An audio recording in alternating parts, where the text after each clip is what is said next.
أنا قاعد ما ليه بدي أعرف لكن أنت كنت ده ما أنا قاعد ما هذا أعرف أنا قاعد ما ليه ده اسمه هو أنت هلا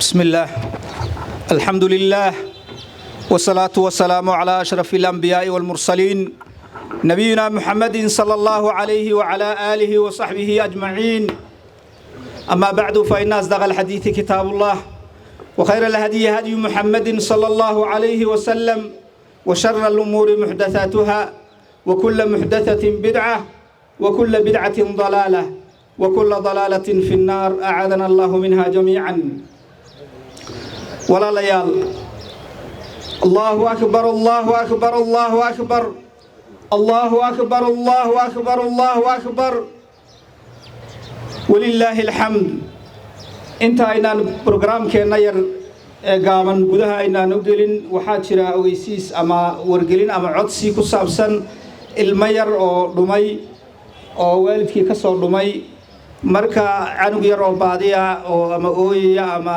garan weydaan hada aragtaan halkan hala keeno halkan loogu imanaya insha Allah taala meeshan aan ka hadlayo eeriyadan hala soo istaajiyo walaalayaal maanta waa ciidul fitr waa maalin farxadeed waa maalin shukrinaq waa maalin cibaado waa maalin ilaahay subxaanahu azza wa jalla looga mahad celinayo cimriga iyo fursadda uu inoo siiyay inaan soo gaadhno maanta oo kale iyadoo lagu sugan yahay qaflad iyadoo lagu sugan yahay halmaan badan iyadoo lagu sugan yahay gaabis dhinaca cibaadada iyagoo dad badan ay mashquulsan yihiin ayaa ilaahay subxaanahu azza wa jalla wuxuu noo keenay bishii barakaysnayd ee ramadaan bishii baa ilaahay subxaanahu azza wa jalla noo keenay bishaas haddii rabbi subxaanahu azza wa jalla uu noo simay haddii la dadaalay haddii soomkeedii soddonkii bari lala yimi haddii habeenkeedii salaatuleyl loo istaagay haddii qur'aan akhriskii lagu dadaalay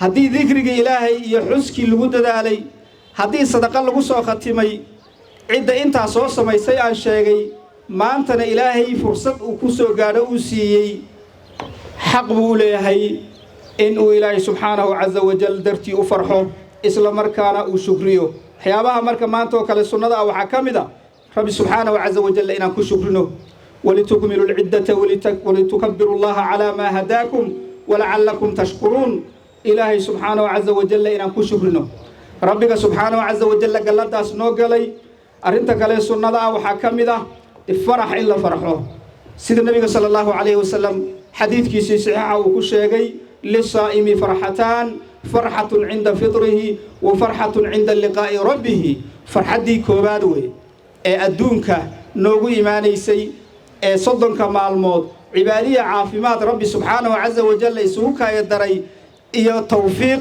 oo rabbina waafajiyey haddii la soo gaadhay midda maalinlaha ah ee maanta markaas soonta caawaada furayso waa farxad iyaduna laakiin waa farxad yar oo weli safarkii aad sii wado laakiin markaad dhammaystirto ee salaadii ciidda aad u timaado ee musallihii ciidda aad timaado adigoo afursan adigoo cibaadadii soo gutay waa farax runtii aad iyo aad u weyn way Allahu akbar walillahi alhamd.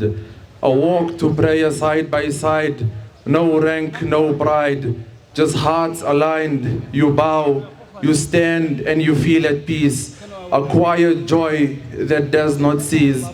You greet with smile, words sincere. Eidukum Mubarak, the joy is here. You give and you forgive.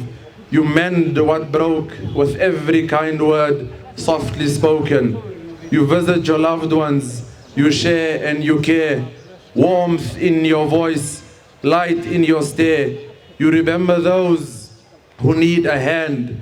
You give what you can and you understand. The day is more the joy that you show. It's seeds of goods you choose to grow. What you build and you hold tight, keep it alive and keep it bright. Eidukum Mubarak. May your heart stay light, your path stay clear, your days stay bright. And may Allah accept from all of you that is Ramadan that has passed. And without further ado, inshallah, I would like to call upon Sheikh Muhammad Adhar, فليتفضل مشكورا. Since Ramadan has ended, do not let your iman go to waste. No matter where you are or who you're with, do not return to the haram that you are in. Allah has blessed us with this beautiful month, a month of barakah, a month of rahmah, a month of prayer. We recited the Quran in abundance and we fasted for the sake of Allah. We struggled, we fought our desires, we tried to become better Muslims. So do not destroy it in this day. Do not throw away the very month that we've worked so hard for, a month that we dedicated fully to Allah Azza wa Jal, and yet look what happens with many people the moment the night of Eid arrives, the moment the day of Eid begins. The same people who spent Ramadan in worshipping Allah return back to their very old sins. The music returns, the free mixing returns, and the same bad habits return. In a single night, they destroy what they spent an entire month building. Ramadan was never meant to be a temporary change. Ramadan was meant to transform you. It was meant to revive your heart. Ramadan was meant to bring you back to Allah subhanahu wa ta'ala. So keep striving, keep praying, keep protecting your eyes and lower your gaze. Protect your tongue and your heart. And we ask Allah Azza wa Jal that the Ramadan we lived becomes the Ramadan that changed us, not a Ramadan that we abandoned. And really, what was the objective of Ramadan? Allah Azza wa Jal states in Surah Al-Baqarah, يا أيها الذين آمنوا كتب عليكم الصيام كما كتب على الذين من قبلكم لعلكم تتقون, so that we may attain taqwa. And really, what are the fruits that come from taqwa? The ultimate one is in Surah Al-Zumar.